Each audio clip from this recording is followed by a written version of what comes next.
JDU नेता व चिनारी के पूर्व विधायक ललन पासवान ने कहा कि रोहतास जिले के दुर्गम पहाड़ पर 132 गांव अब बिजली से रोशन होंगे। उन्होंने कहा कि 132 गांवों में बिजली पहुंचाने की योजना स्वीकृत कर ली गई है। ललन पासवान ने बताया कि पहाड़ पर बसे गांवों में पहली बार 2017 में सौर ऊर्जा से बिजली पहुंचाने का कार्य किया गया था। 2018 में उनके द्वारा मुख्यमंत्री से ग्रिड के माध्यम से बिजली पहुंचाने की मांग की गई थी। उन्होंने बताया कि उनके अथक प्रयास से ग्रिड के माध्यम से बिजली पहुंचाने की स्वीकृति मिल गई है। क्या कहेंगे? निश्चित तौर से बिहार सरकार के माननीय मुख्यमंत्री जी को, भारत के प्रधानमंत्री जी को, बिजली विभाग के माननीय मंत्री विजेंद्र यादव जी को और बिहार सरकार के सीएमडी संजीवन हंस और एमडी महेंद्र यादव जी को पुष्ट बधाई कि मैं लगातार 2005 से लगा हुआ था कि यहाँ पानी और बिजली पहुँचे।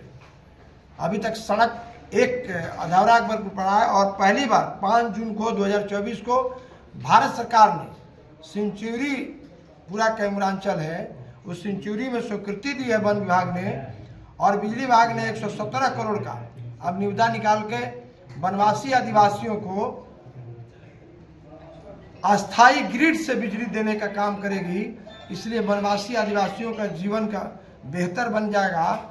वहाँ जो हम केदार धाम, बद्री धाम की तरह गुप्ता धाम और मां मुंडेश्वरी से लेकर शेरगढ़ किला, रोहतासगढ़ किला हमारा पर्यटक स्थल था जो अविकसित था। बिजली जाने के बाद लोगों का ठहरने, रहने, खाने पीने और एग्रीकल्चर में भी काम आएगा। इसलिए सरकार को, भारत सरकार और बिहार सरकार को मैं बधाई देना चाहता हूँ। मैं 2005 से सदन में मैं तसला लेके गया था पानी लेने के लिए, बिजली के लिए मैं लेके गया तो सोलर मिला। प्रत्यय अमृत जी और विवेक कुमार जी ने इजाजत दिया तो सोलर आया है एलएनटी का 130 करोड़ का बिहार सरकार का। लगा कुछ दिन चला लेकिन फेल हो गया, फिर एक्सटेंशन कराए 1.5 साल का। और इस बार बिहार सरकार ने पहल की, सीएमडी और एमडी ने प्रपोजल भेजा और भारत सरकार ने स्वीकृत कर लिया। इसलिए सीएमडी, एमडी, बिजली विभाग और भारत सरकार, मुख्यमंत्री सहित सभी को, दोनों सरकार को कोटि बधाई कि 75 वर्षों से गुलाम कैमूर और रोहतास के वनवासी आदिवासी बिजली के बॉल अभी तक नहीं देखा था, उसे बॉल देखने को मिलेगा, अस्थाई बिजली मिलेगा, विकास होगा और मुख्य धारा में वनवासी आदिवासी जुड़ेंगे।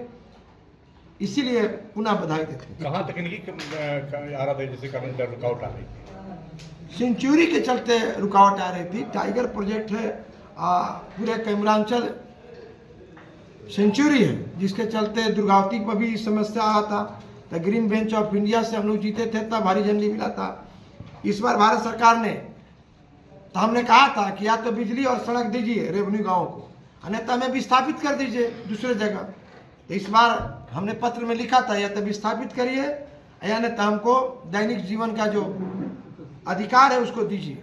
कब तक बिजली मिलने की उम्मीद है हमको? अब तो स्वीकृति हो गया, अब तो 15 दिन 20 दिन में टेंडर हो जाएगा। अब कहाँ कोई विवाद है, अब तो परमानेंट ग्रिड से बिजली मिलेगा।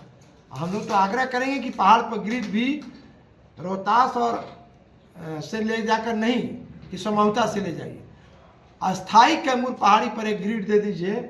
उधर से 11,000 गुजरा है, अस्थाई ग्रिड मिल जाए ताकि वहाँ पूरे 200 गाँवों का बिजली मिले। 177 गाँव, 132 गाँव रेवेन्यू है।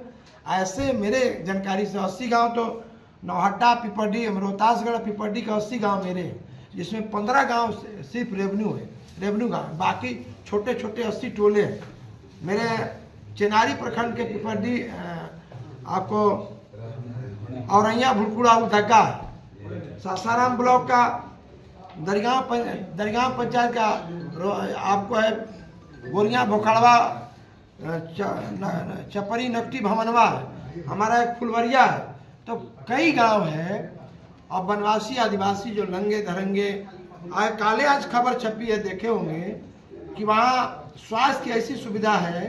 दैनिक भास्कर ने लिखा, पीड़ा को लेके आ रहा है लोग सदर अस्पताल में, और बीच में ही उसका आते आते बीच में डिलीवरी केस में उसके बच्चा मर गया है। तो ये हालत मैं चीख चीख के सरकार को लगातार मैं एमएलए बना तो चीख चीख कर मैं बताते रहा। इसलिए सरकार को बधाई, देर से ही सही लेकिन दुरुस्त हुआ। विद्युतीकरण से हर घर विद्युतीकरण करने का जो अधिकार था उससे हम वंचित थे कैमूर और रोहतास के लोग, वनवासी आदिवासी। टोटल कितने गांवों को बिजली मिली? करीब करीब 200 गांव, रेवन्यू गांव और सहित छोटे छोटे टोले जो रेवन्यू गांव के ही साथ टैग रहते हैं। मैंने कहा कि नौहट्टा, रोहतास का पिपरडी, रोहतासगढ़ में 80 गांव है मेरे और शिवसागर और चिनारी के भी कई गांव, और 108 गांव है आपको अधौरा के 11 पंचायत, मेरा सासाराम का एक पंचायत, शिवसागर का एक पंचायत का एक गांव है और चिनारी प्रखंड का 3 गांव है। इसलिए बड़े पैमाने पर जो इतने गरीब और निरीह हैं, अब बिजली हम जानते हैं कि बिजली चला गया आज अगर आ जाता है तो हम केदार धाम बद्री धाम की तरह पूरे विकसित कैमूरांचल होगा। रिसोर्ट से लेकर, होटल से लेकर, शादी विवाह से लेकर आने जाने के, जैसे पहली बार अकबरपुर अधौरा सड़क नबार्ड से हम कराए, प्रत्यमनी जी से कह के कटवा के। इतना लेट क्यों हो गया? सेंचुरी के कारण सरकार स्वीकृति नहीं दे रही थी। विवेक बाबू को मैंने कहा था तो उन्होंने LNT का परमिशन दिया, सोलर का। इस बार भारत सरकार ने स्वीकृति दे दिया है, अस्थाई बिजली देगा, ग्रिड से बिजली देगा। और हम तो कहेंगे भी कि बिहार सरकार पहाड़ पर ग्रिड दे, नीचे के ग्रिड से नहीं ले जाए, अस्थाई ग्रिड दे जिसमें वनवासी आदिवासियों का किस्मत और भाग्य बदले। इसलिए बहुत बहुत सरकार को बधाई, CMD और MD को बहुत बधाई, क्योंकि पहल तो यही पदाधिकारियों ने किया था और मेरे आग्रह पर पहल किया था। पहली बार प्रत्यमृत जी ने किया था, इस बार संजीवन हाउस और MD महेंद्र यादव ने पहल किया। आप देख रहे हैं बिहार 24 न्यूज।